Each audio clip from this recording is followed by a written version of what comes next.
Hello, everybody. Welcome to the Jessica's Music Talk Pod. Thank you to everybody who are listening to this video now. Last week, I didn't make any podcast, any episode, because I had to do a little pause and figure out also what I will do with the future of the podcast. And yes, so I will be a little bit more busy from now on. And also because I don't do any financial benefit with this, I do this really for love and for passion and to help the musicians. I will always do I will try to do at least one episode per week, but there will probably be weeks where there will not be episode, but yes, I will try to do my best. And at least one per week, if it's Portuguese or music made in Luxembourg, I will try to provide one episode per week.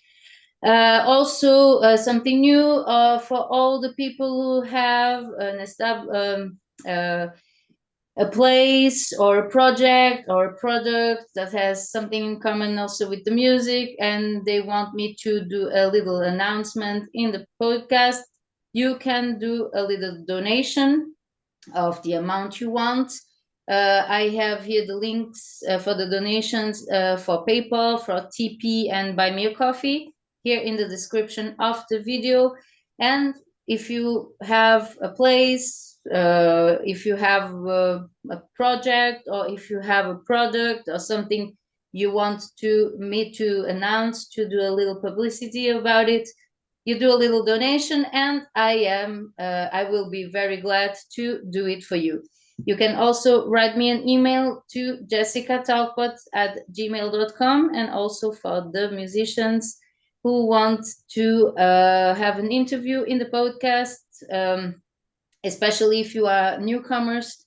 I am very glad to give voice to the newcomers. I know it's very difficult for the newcomers to have an interview in commercial radios or TV. So I am very happy if your music is good, if you really work hard for your music. Send me an email, send me your stuff, and yes, and then I write you back to fix a date for an interview with you.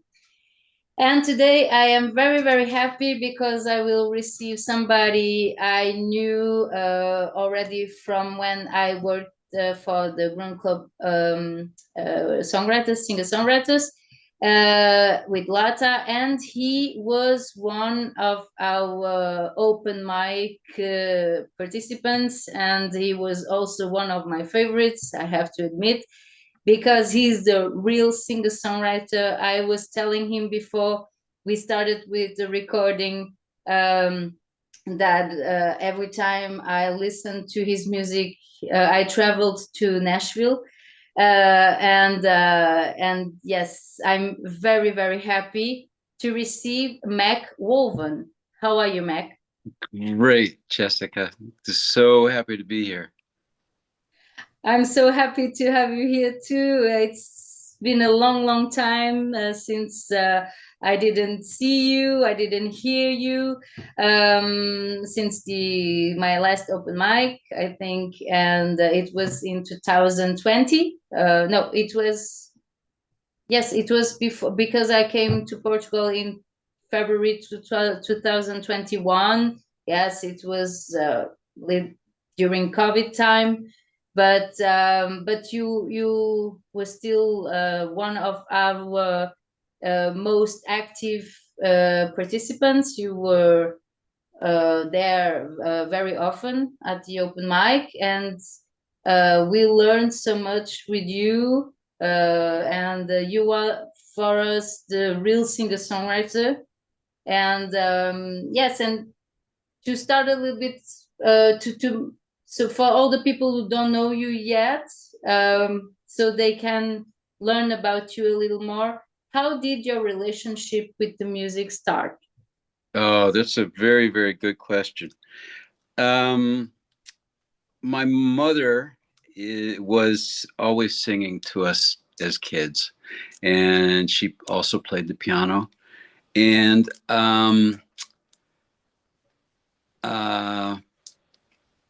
when I went to grade school, I was in the choir. So I sang all of these songs, Catholic Church, uh, in Latin, and we had a really wonderful choir director. His name was Jose Ascue, and he was from Spain. And so we did Bach pieces and all of that sort of stuff. So I think he was my first major influence. And though my mother and my stepfather was a jazz drummer, so we always had music.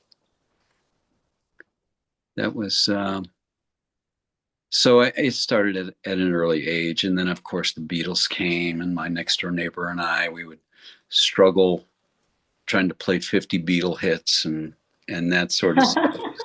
And then, you know, trying to play those chords, and we knew what it should sound like because we listened to it, and so we had good teachers, I guess. The Beatles were great. They also in songwriting also I studied how they constructed their songs, and 3-minute songs, you know, quick in and out, and it'd be verse chorus bridge, verse chorus, chorus. So you know, and sometimes the middle eight, it was very used at that time, and the the 80s too. turnaround, yeah. Well, the bridge, yeah, the take it to the bridge. They and yeah, so back in the 60s, when everything exploded in terms of music, it was leaving the 50s behind, which had gotten old and stale, just sort of heavily commercialized and controlled. And the rock industry was, it wasn't quite an industry, but it was subversive. You know what I mean? It sort of took its roots from the folk guys. The folk people were, they were outside of the mainstream. The early folkies, you know, the Woody Guthries and all of those acoustic guys, and so there was an underground of folk music, folk clubs, coffee houses, and of course the beatnik poets and that sort of stuff. So it was a rich stew of creativity, and of course Dylan came out of that too. And then he transitioned. He saw the handwriting on the wall. You know, he wasn't going to be left behind by the Beatles. So that's, of course, you know, the latest movie portrays that. But he was also influenced by the musicians he was playing with, you know, really top-notch roots guys who had gotten into the electric side, the devil's work. And yeah. some kind of that's what people told at that time. Yes. Well, I mean, I think also there was the black music that people, you know, back in the last century, there was still major segregation in the States and around the world, but specifically, I'll talk about the States. There was the divide between the black music and the white music, and white people really liked it, but they really couldn't admit it. And then Elvis came along. He stole everything from the black musicians, but he was a gorgeous, like, white guy, you know, that appeared on the scene, and then all of a sudden the floodgates opened. And so that early version of you know, rhythm and blues, rock music, rock and roll, which I think was rockabilly. Yeah, rockabilly was the transition from the Appalachian country sort of stuff that adopted rock. So that rock cloned onto the roots hillbilly white Appalachian music. And so that was a different vein. But I mean, you could draw a chart that sort of just lays out these crossroads of music that happened in the last century, specifically in the States. The doors opened wide up. And then, of course, Elvis transitioned into like his schlocky Vegas thing. But the early Elvis was really revolutionary. I saw because he began in gospel choir when he was very young. He was in a gospel choir with black people, so that's where he learned all this black music, the soul. He learned the soul. He absorbed it. I think we can honestly say, and his early stuff really knocks me out. That's the authentic Elvis for me. When he got into Viva Las Vegas, it just like, come on. But all right. But so Elvis was, of course, there was Elvis and Jerry Lee Lewis and Chuck Berry, and so the gates opened up, and the kids were not gonna. They were young enough and they were wild enough, that they were going to make the rules. We're not going to listen to what you have to say, and we just like the music and whatever it is. So these cross currents that emerged from the mid 20th century, and then of course it got the British invasion, and the interesting thing about the blues is that it took the British to introduce blues back to America. And that was in the Stones, that was in John Mayall, and all of a sudden, it was a great genre of music, but people could not, because of their prejudice, accept, Lightning Hopkins and Howlin' Wolf, which was unbelievably great music. Yeah. So Baby King, Muddy Waters. Yeah, so it sort of took a reverse course from the British, and it's sort of and Eric Clapton came too with Cream, and yeah. It was a very, very rich time. And also, I think part of one of that, one aspect I think that's really important is that in 1963, when the Beatles were hitting the scene, all of these teenagers came into their allowance money. They all of a sudden, the greatest demographic blip, huge group of baby boomers all of a sudden had money, and they could choose whatever music their money would buy. So it was an unusual moment of it was sort of like the Renaissance. It was breaking free of the established like doo-wop sort of brill building New York song mill, into like anybody could be a hit, and a lot of these record companies took chances. They figured, we're going to sign 10 acts. If one of them makes it, we've made our millions of dollars, and the other ones fall by the wayside. So so I was brought up in this rich environment of music, though I think. Where did you live at that time? I lived in upstate New York, which could have been in any small town USA. It could have been Iowa. It could have been anywhere. Nothing was really going on in this town. It was post-industrial town. There was a Nestle chocolate factory there. There was a paper. Uh, it was really one of those towns that was really doing well, probably in the early 20th century, not the mid 20th century. It had already passed by. You know, these in America, whether it's making cars or making things, it doesn't stay for long. You know, so it passed it by. So this town sort of was on the way down, but and it could have been anywhere. But at that point, yeah. So that's where I grew up. It could have been any small town. I mean, And when the media at that point, the Beatles, the music scene was pretty developed.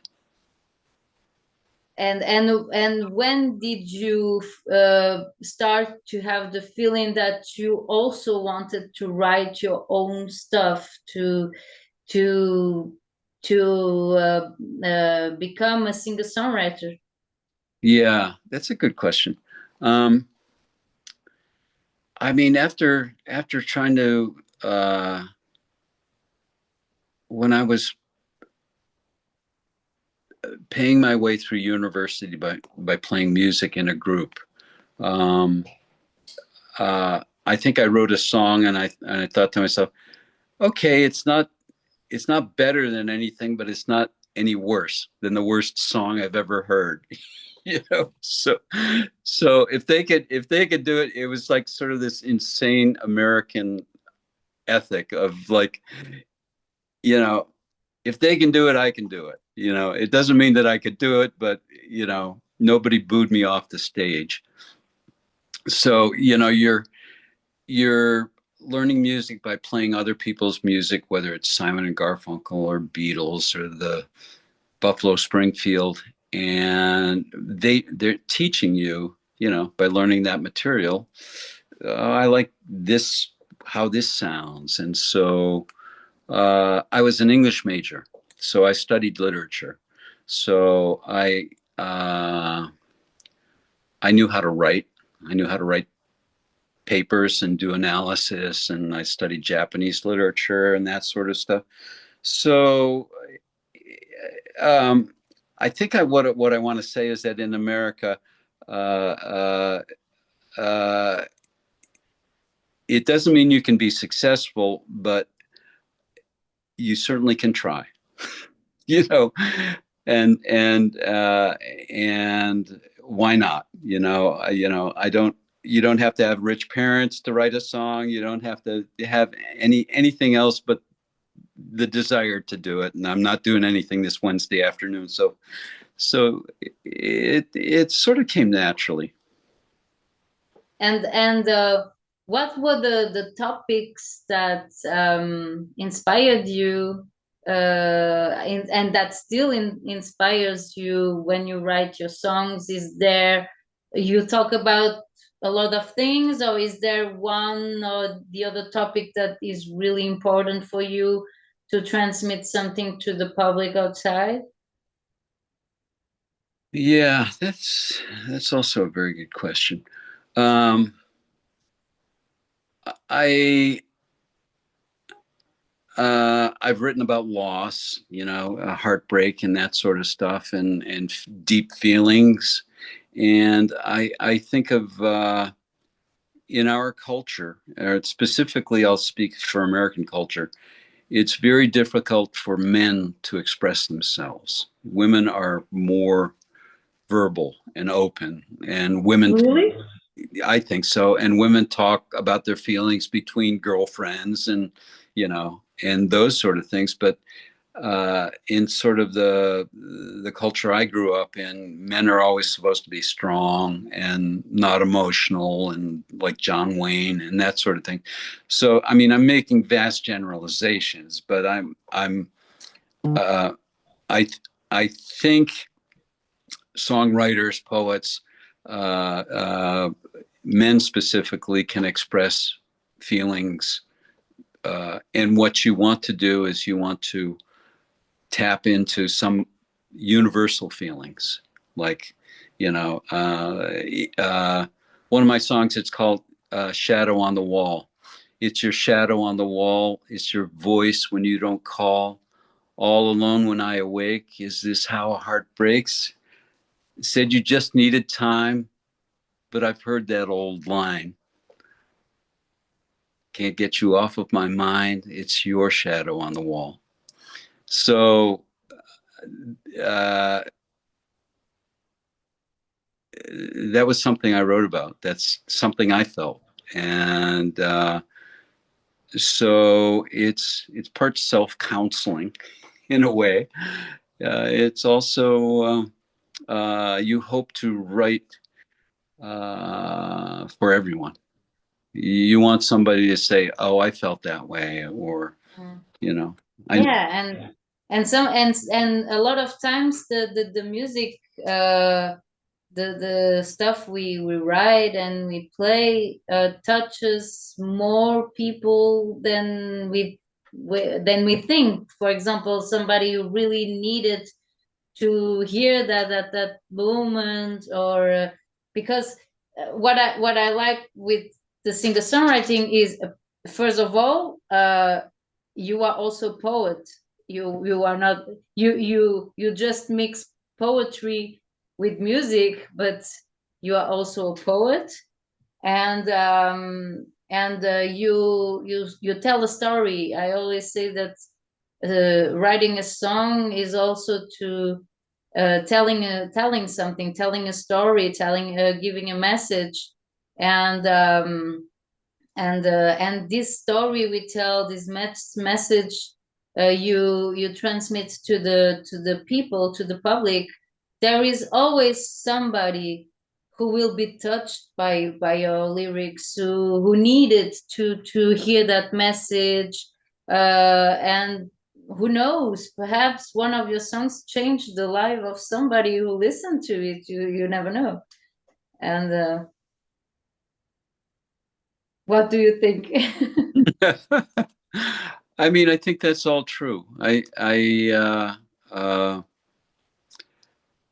mean, I think in the arts, and I'll just issue a broad generalization. I think in the arts, we try to connect with other people, and uh, my conclusion about good art and when we say general arts is you have to leave something out so that people have to participate. You have to uh, it's sort of like when you're cooking food, if you can taste the salt, you put too much in. Yes, of course.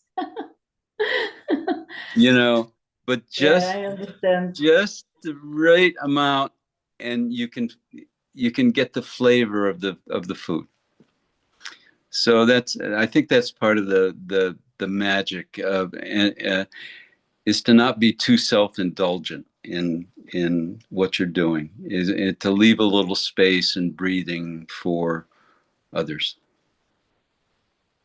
And how old were you when you started to write songs, not only playing and singing, but really write your own stuff?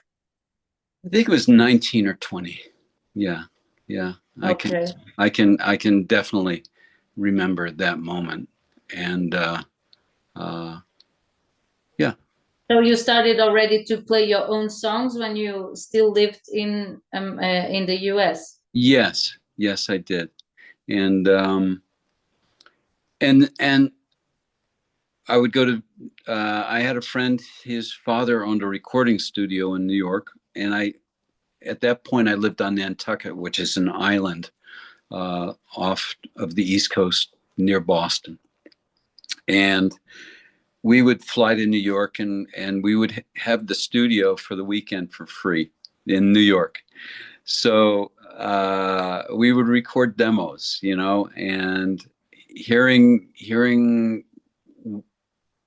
your concept recorded and playing back was such a thrill. It taught me a lot about, how to sing and how to compose. And, we'll go to food again. You can't make a great dish unless you've failed a few times, but you have, Yes. but you have, I remember my first recordings. My God. It's yeah, like you are faced with the truth. Like, this is how you sound, really. These are your mistakes. And you are like, oh am I that bad? Yeah. I, no. Yeah, of course. I know. I'm embarrassed about some of these recordings I did. It's like but you, the other truism is artists have to be brave. I think that's what we like about artists, is that, despite what anybody says, you have to persevere with the thought, and that the next piece will be better, or I've learned, or so that's being brave. You can't give up. It's aspirational. It's uh, And to believe that you can evolve, and that you can learn, and not giving up, like, oh no, it doesn't sound good, so I'm giving up. No.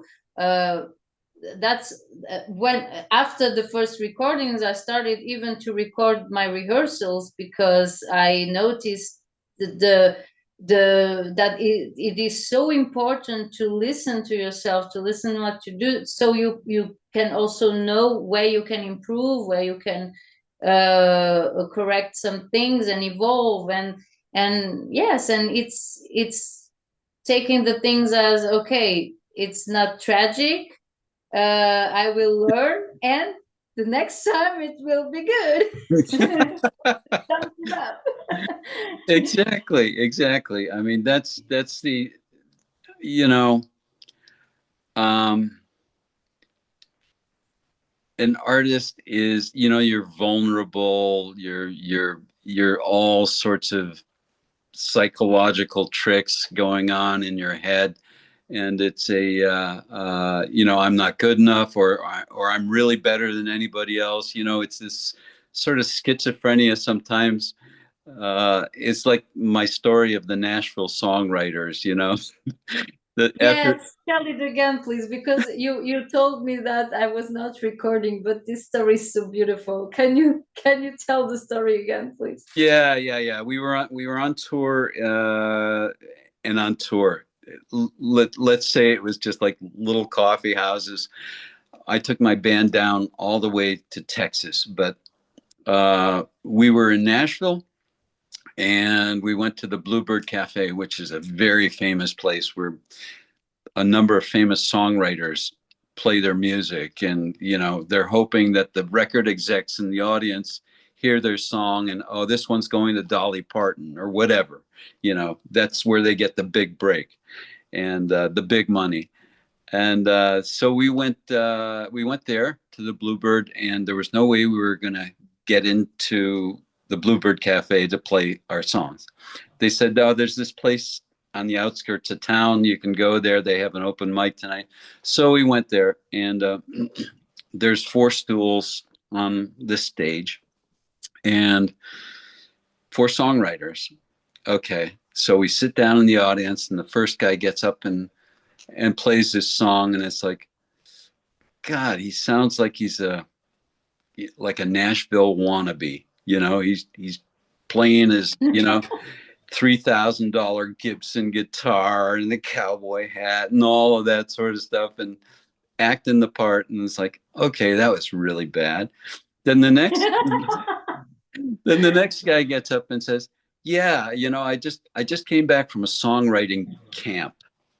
Song, Songwriting camp. It probably cost him $1,500 for the weekend. He goes to the camp, and there's probably 3 professional songwriters who are teaching them, that you should make that rhyme better, and you got to improve that hook and stuff like that. And so he did his stuff, and it was like, that was really bad. So, so there's the third guy, and we're going like, oh my God, why are we here? And then the guy plays this song about his father or something like that. And I tell this story. I think a tear came to my eye. It was so emotionally, connected with me, because of my dad and all of that sort of stuff. And I was, I went from here down to here. I was like, he humbled me in seconds, and because he was a pro songwriter, and that's what these guys do in Nashville. And they go to these open mics, no matter where they are, so that they can play them and hear them in front of people and test out their material. And that's what the pro does. He's not at the Bluebird Cafe. He's on the outskirts testing out his material. And he didn't look like a star. He looked like a dumpy guy that worked in the hardware store or something like that. And but killer songwriter, and it really showed me that it's a craft that you work at, and it's sort of like authors who get up at 8 o'clock in the morning, have their coffee, and then they write till 4 o'clock every day, hoping to write the next Stephen King novel or something like that. It's a discipline. It's you're not waiting for lightning to strike. It's a lot of hard work, and you have to. I don't want to say you have to be a professional. You have to treat it with respect. That's all. You have to be humble. I think humble is certainly part of being a human being, and maybe especially for somebody in show business or something like that. But that's my Nashville story. And that is also a proof. It's really curious. Things all connect together, because the Portuguese band I was interviewing before you, we talked about, the guy was telling, I write what I feel, and for me, he said, it's important for me to feel what I'm singing, what I'm writing, even if I know that I will not hit everybody outside, but I have to feel the song. And this is a proof that it's right. Like the guy who did the songwriters camp, the singer-songwriters camp, it was perhaps not so natural. It didn't feel so like he was feeling his stuff. And the other guy who came after him, he just felt what he does, and he did it in a humble way. I'm sure he didn't come with a big speech, and he didn't participate in any camp. And because it came from his inside, from his soul, his heart, he could transmit the message. He could transmit the story with feeling, and that's what touched you the most. And this just proves that what the guy in the Portuguese band was telling is true. Is the most important is to feel what you do, to feel your story, and to transmit the feeling of the story to the public. You are telling a story more than you are singing a song. You are telling, you are giving a message. You are telling a story, and it's like the fado in Portugal. You cannot sing. You cannot be a good fado singer if you don't transmit the feeling of the story you are telling, because fado is a bit like the blues. You know, Yeah. and even the way we sing fado is very similar to the way we sing blues. And if you don't know how to do it, if you are not empathic with the public, if you cannot feel what you are telling, the story you are telling them, you don't transmit this. So you can do the camps you want, but you have to feel it. Yeah, yeah, yeah, exactly. You have to be in uh you have to be on the inside of it, not on the outside of it. You know, it it can't be it can't be for I don't I don't know. I can't speak for anyone else, but I think you can't fake it. You can't pretend, you know. You have to be authentic. And even if you're making up a story, you have to imagine that this is real, you know, Yeah. and you have to portray that because uh, so much of our life is synthetic and fake and not real. People's feelings even are not authentic, or they. One song I'm working on is "I'm the last one to know when I lie to myself," and and if you're faking it, people can tell. You Yeah, and since the social medias, it's even worse, I think. So we are more and more. I don't want to sound old school, but I am old school. I admit it, and I feel that we are losing our connection with our natural side, with the human nature, and we put a lot of masks. To sound good, to look good in the social medias, but you can sometimes feel that when it's fake, like you say, that it's not authentic, that it's yeah. So since the social media, I think I feel it more, the fakeness of the society, of the people. But you were telling that artists are very brave. Yes, I agree, and you are even more brave, because what did you make leave the US to come to live in Luxembourg know. if you were already playing over there? Yeah, So what happened? What is the story about you deciding to go to live to Luxembourg? yeah. I'll tell you, my journey was it's a long journey, but I'll be as quick as I can. At one point, I went to work in Saudi Arabia. Yeah. How can I say this? I lived on an island. Okay, first in off of Massachusetts, one of the most beautiful places you've ever seen, and lived there. I built houses. I wanted to learn how to build my own house, so I became a carpenter, and then I started to design houses and build houses for people. So I became a contractor, built beautiful houses for people that I designed, and then moved up to Maine and had a farm and with sheep and chickens and all that sort of stuff.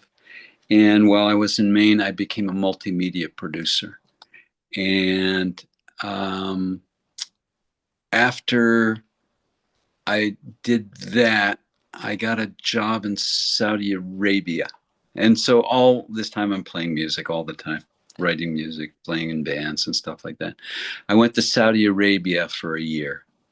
While I was about to leave Saudi Arabia working as a multimedia producer, I hired time in a guy's home studio to to record some of my songs. Well, I paid the guy. he came to visit me in Maine. I moved back to Maine from Saudi Arabia. And he said, I've got some good news and bad news. And I said, okay, Quinn, what's the good news? And he said, I'd like to record. I'm an audio engineer. It's the guy I had recorded in his studio in Saudi Arabia.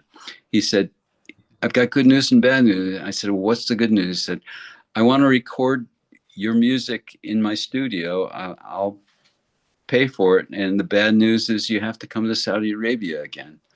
So 2 winters in a row, I went back and recorded an album in Saudi Arabia with this great engineer and a bunch of local musicians. And so that was my first album that I recorded in Saudi Arabia. It was like country music, but there's desert everywhere, you know, in Saudi Arabia or out west. So, so going back and forth between the States and Saudi Arabia, I would stop in Amsterdam halfway. And I said to myself, if I can ever live in the Netherlands, this would be the coolest life I could ever live. Well, I go back to the States, and since I'm a multimedia producer, I get a job with the UN in The Hague. Oh, great. So I moved to The Hague and began living in The Hague and met my wife in The Hague. She's from Croatia. And that began the second half of my life in Europe. I had a great country band in The Hague, and then she works for the European Commission. Got a job here in Luxembourg. Moved to Luxembourg. That's sort of this part of the story. So we love Luxembourg. It's one of the coolest, nicest places, you know, and well organized and nice people. And so that's. And how long are you living in Luxembourg now? 10 years. And it's nice. I really want to start playing music in places like Germany and stuff like that. You know, I'm in Americana genre, and I think I'm thinking Luxembourg's a very small place, so I'm hoping to expand into possibly the German universe of music. So yeah, because Americana music is a music style that everybody likes, and yes, and the German also like this. Not only the music, but also the whole world that is around. I remember that I was in a country band for 2 years and a half, or perhaps almost 3 years in Luxembourg, with the Roadrunners, with Mil Garofalo, and nice. and I loved it, and it was very nice because the public was very, very special. It was we had the line dancers group who came really like with the cowboy hats and the They boots. love it. They're so enthusiastic. It's so great, and people know the lyrics. For example, when I went with the blues band somewhere, and if I did a mistake with the lyrics, nobody noticed it. But when I went with the country band, everybody noticed. Like, this is not the lyrics. Hey, come on. Really, the country fans, Americana music fans, are really into it. They take it really serious. It's one of the best publics I had.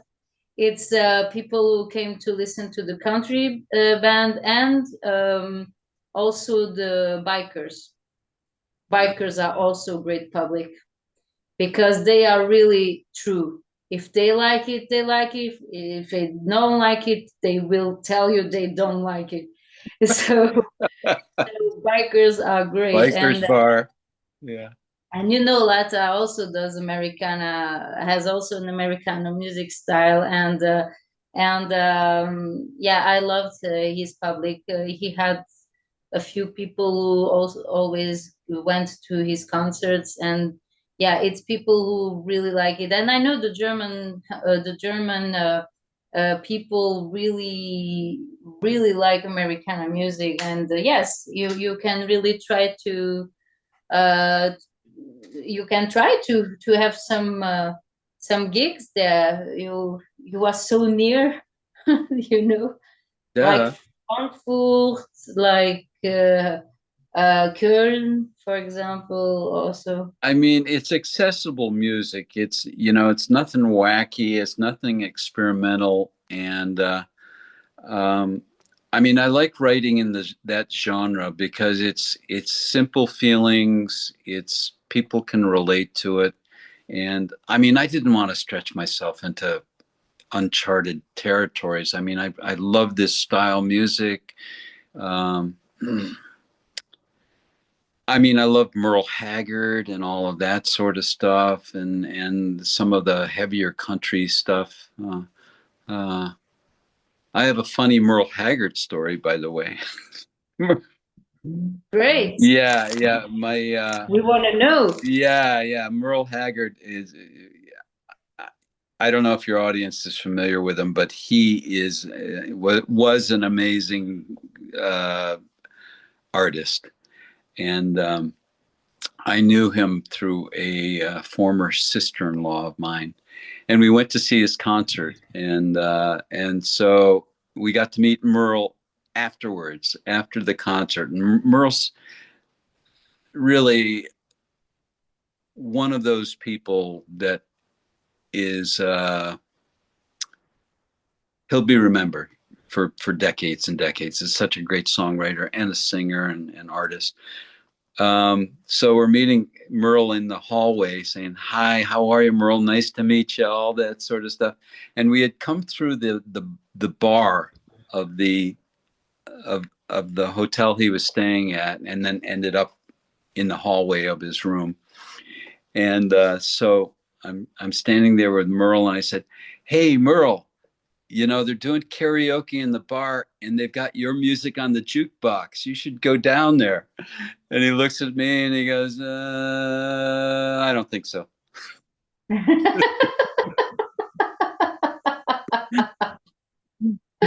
But it would have been a great moment that the guy who wrote the song that you're singing on the screen, Merle Haggard, ladies and gentlemen.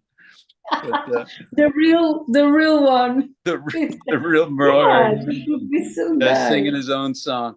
But yeah, so real person, nice guy, giant in the country music scene. That's my Merle Haggard story. And in Luxembourg, did you already release an album, release some songs? What are your plans now for your music? Yeah, Do you want to release something? yeah. I'll tell you. First of all, everybody, I need a drummer. Okay. Okay. So this is a call for any of the drummers who play Americana and cajon. Um, You have to I, know the train beat. yeah. You know that for sure. And Yes. I'm playing with Alberto Rinaldi, who's a great bass player. Oh, he's great. Yeah. Basic. So Alberto, he were practicing tomorrow, so we need a drummer, and I got a B3 player who's really excellent. So pulling together a group, and I just, I pick up my guitar and try to write a song every day, or at least get an idea going. Um, what I really want to do is get 12 of my original songs that I haven't released and do a showcase set. And I'd love to open for Lotta, for example, something like that. Anything, playing with similar musicians, people who are good. Um, I know in Luxembourg blues is very big. We're not a blues band. It's sort of a different audience, but I don't know. Might be able to work something. But there are people also who like this kind of music, and I think that these people think that there is not enough Americana projects in Luxembourg. You have a few, you have, but they don't play originals. They play covers. Like the band where I was singing, we only did covers. There were no originals. So I think Lata and you are the only ones in this music style that I know in that are playing original stuff. That's why I have such a huge respect for you, for you and all your background and all the stories, the all your experience. So we really feel when we listen to your music, we feel that you do it since a very long time, that you know exactly what you're doing, and I also always had such huge respect for you and your music Thank you so much. Thank you so much. and your poetry and the lyrics are great. I remember you were telling about the guy who made you cry, but I remember that there were songs of you who with that all also put us some tears in the eyes, Oh, and that means a lot. Thank you. it's such a pleasure to hear your music, and for people who really like singer-songwriter, the real deal, the singer-songwriter stuff. People like Dylan, people who like Neil Young, people who like uh, folk music, really poetry with good lyrics, with feeling.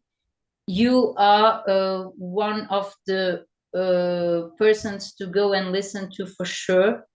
And do you have some, even in acoustic also, do you have some gigs? Sometimes, will you have some gigs soon too? I don't have any plans right at the moment. I've been gigging around just little things here and there just to not be rusty at all. And I'm really trying to write these next it's always the next song, and that's the challenge, is that the next song is better than the last one. So but right at the moment it's more pulling together a band with that can play the music.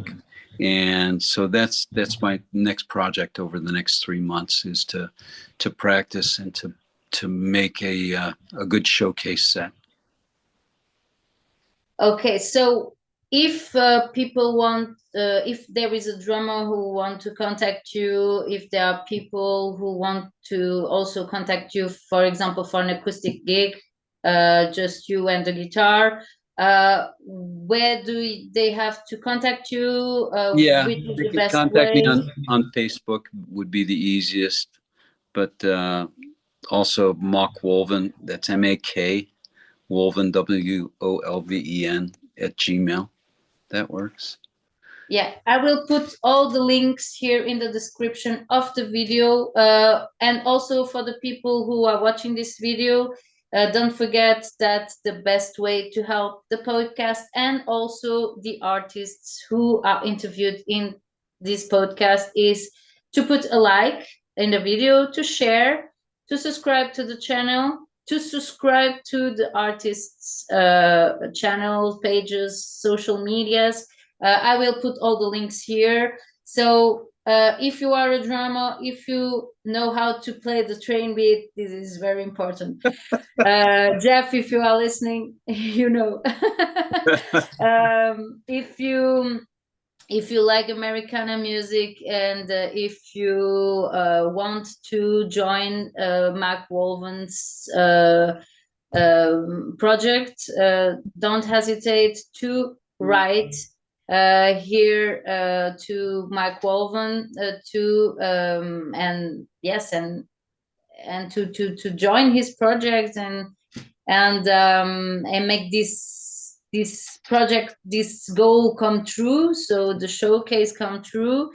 Also, do you know Lexi from Radio Ara? So I don't know if you already went to her show or No, I don't. so. Lexi has a country program every Monday and Saturday on Radio Ara. She's the country specialist of the radio. So I invite you to send your music to info@ara.lu. And they will send it to Lexi. Uh, because if she likes your music, she will play it on the radio for sure. And I know there is also a country radio in Gilsdorf, I think. So I don't know if it still exists. When I came to I think Portugal, that guy's name is Frank. Yeah. Frank at Country Radio. I think I think he's very, very active. I've hesitated a little bit just because I want this band to come together and to have something really special for people. And so good things are coming. Yes, of course. And I'm sure of that. And you really deserve it.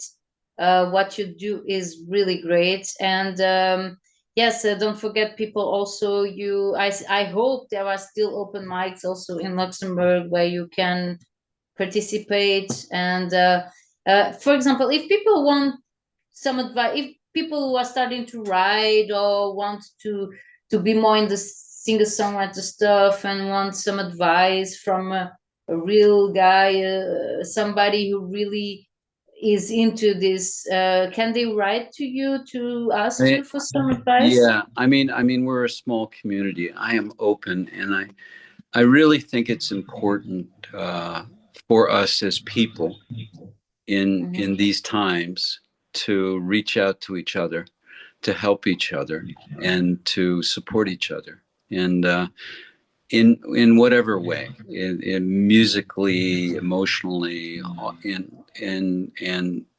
never be afraid to contact me or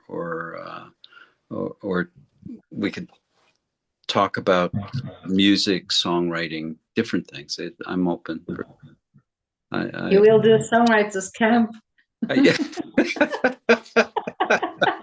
I don't think so. No, but why not? Individually, I don't know. I have stories. We all have stories. That's what's important about songwriting, is to let your feelings out and let it be authentic. Keep it simple.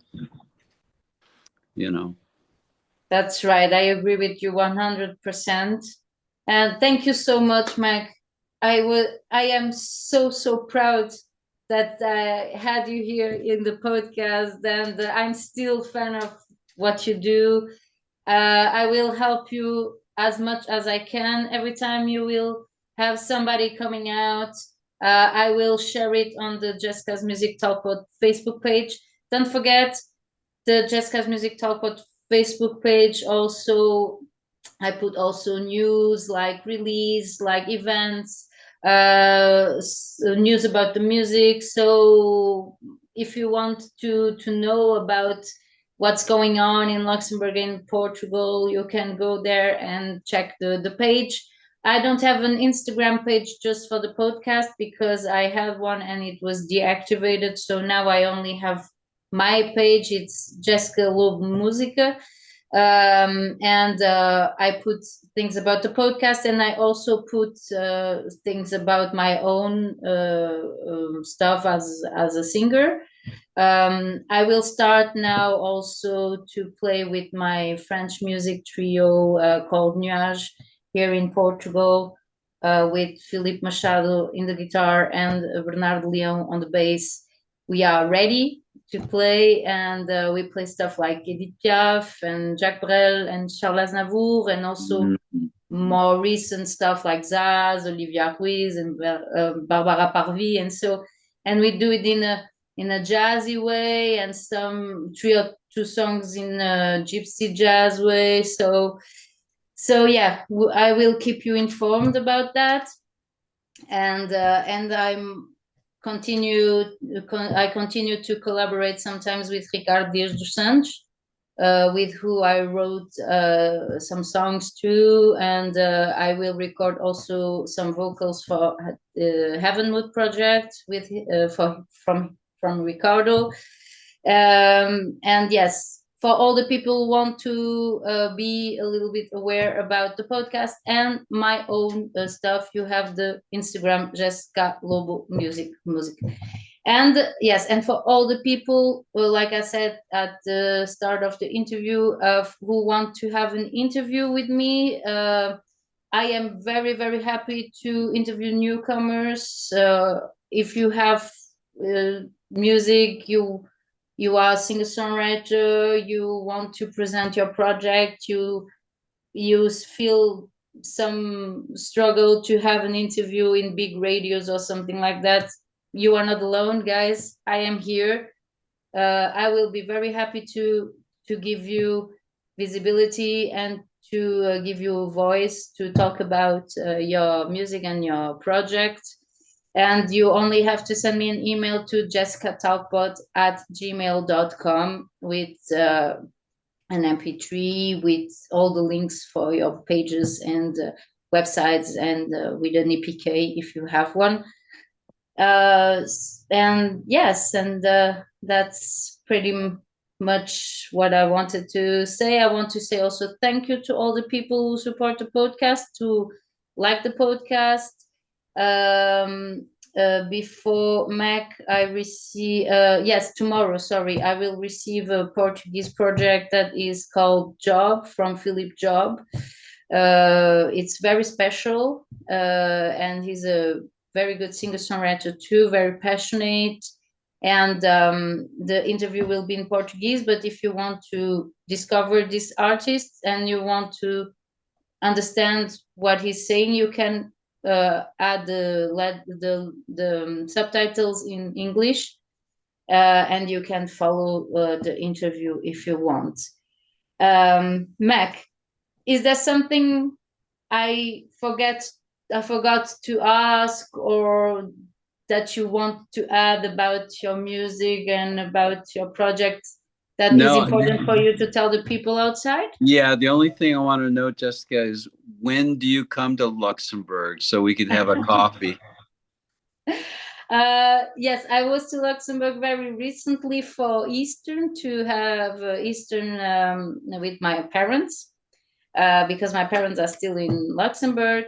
And yes, from now on, the tickets for Luxembourg are very expensive because it's the summer. And yes, Yeah. so now it will be my parents who will come here. And I think perhaps for the autumn, like October,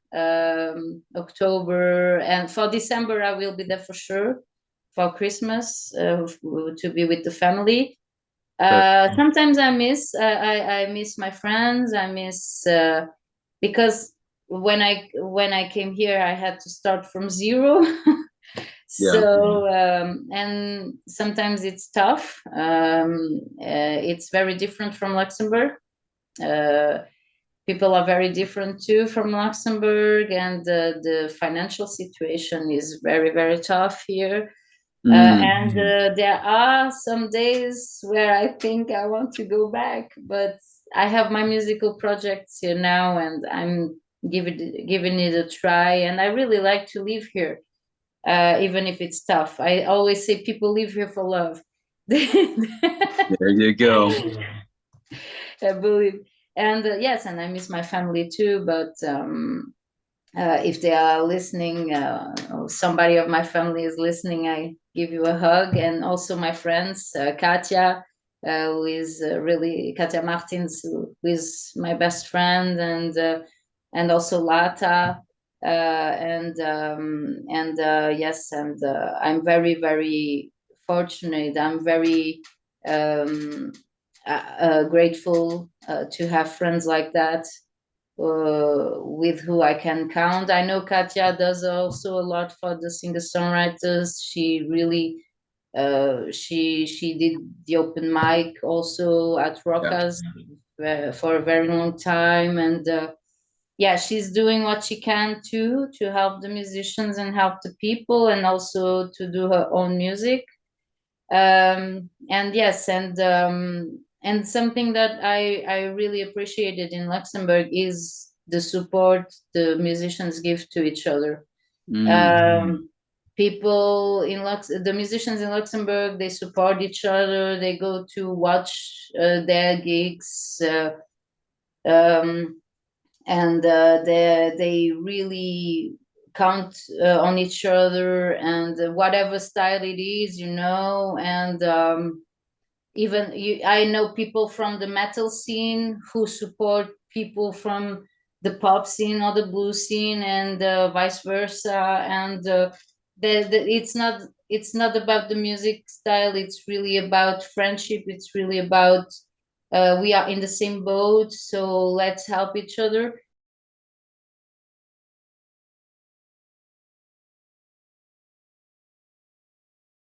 I'm happy to have this podcast, and I am very grateful to all the musicians, to all the people I interview here, because I give you voice and visibility, and we talk about your stuff, but you also give me this chance to do this. Without you guys, I could not do this, and I love to do this. I already loved to do this when I worked for Radio Ara. So and this also gives me this chance to keep the contact with the musicians in Luxembourg and with the people in Luxembourg, even if I don't live there, even if I live in Portugal. But I'm always connected with you guys, and this makes me really feel good, and it's very important for me. So thank you so much. Thank you Jessica, so much. I want to thank you so much. Um, I think sometimes as artists, as musicians, it can be very lonely. It's not always getting on stage and performing. It's quite a interior journey sometimes to try to keep this little flame alive inside of us that says we can contribute, we can uh, connect with others. And I think in some ways we're alchemists. We're sort of this medium between people and their feelings, and showing them it's okay to be heartbroken or to be joyful or to appreciate the wind and the rain and all of those sort of things. Everybody who can't say those things can at least hear them and feel uh, not so alone. Yeah, that's true. That's true. And yes, guys, you are not alone. I am here. Mac is there too. If you want some singer-songwriters advice, Sure, sure. he will be glad to help you. If you are a good drummer, if you like Americana music, Yeah, we're plugging the please drummer thing. Yeah, thank contact you so Mac. much. Thank Contact you. Mac. I, I know one or two people perhaps who could be interested. I will send your stuff to them to okay, see all if right. they want to contact you. Yeah, I don't know. I didn't see them for a long time, but who yeah, knows? Perhaps yeah. they can I be know, interested. I know. Jessica, obrigado.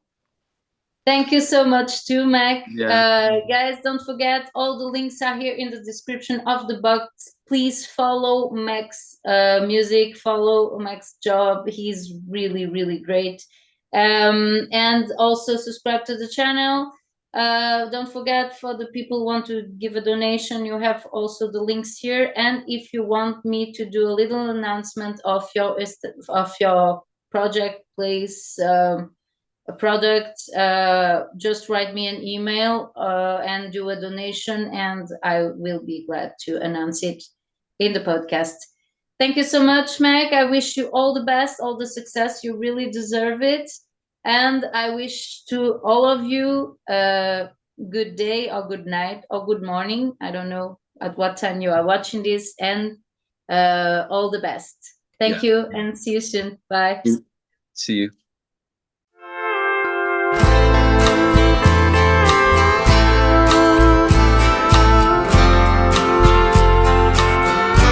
It's your shadow on the wall. Well, I thought I'd moved on and gotten over you. With each passing day, I discovered the truth. How could I hide from myself what I felt deep inside from something that I knew? Haven't gotten over you. I haven't gotten over you.